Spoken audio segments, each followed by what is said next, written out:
I used to have a football coach who used to just yell, if it's easy, it's not worth it, you know? There's a lot of truth to that, though. You've got to feel like you've earned something, and you like working through it. We have some challenges, but every company has challenges. Literally every phase of a company, there's going to be some headwinds that you got to address, and sometimes the headwinds are fun. I mean, literally, the obstacle itself becomes a fun endeavor to overcome. And I hate to say it, I'm twisted that way. I actually enjoy the headwinds. And when everything's running fine, I start to worry. It was probably a confluence of two trendy things in the 80s. So I watched Quincy's in the late 70s, and I was very much into forensic science. And I watched a lot of Magnum PI, you know, law enforcement, figure out who did what, and loved both.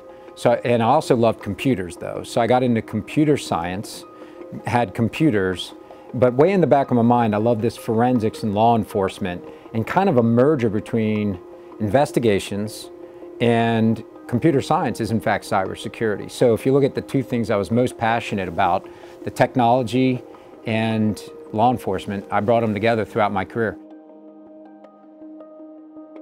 I sat down in a Starbucks to write my business plan, and the reality was I didn't need it.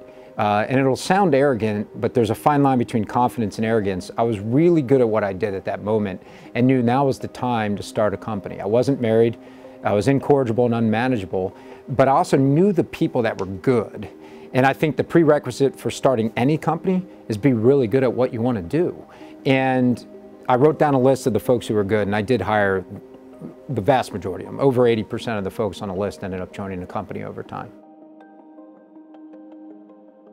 Part of it's the bravado of growing up in Pittsburgh in the late 70s and early 80s, where you just deal with things, you dead reckon with them, and I didn't have the option.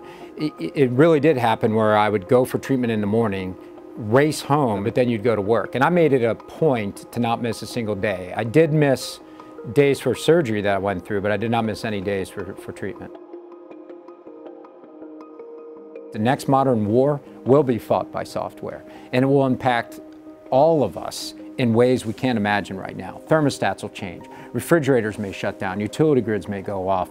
The screens in front of us may be lying about the information, and they may be screens that are vitally important to infrastructure or lives. So it's the unpredictable advanced threat that's the one that has everybody worried, where you can't predict it. I think gloves come off in war, and everybody expects that. But during times of peace, when you have a threat actor that's unpredictable, unmanageable, that's the one we worry about.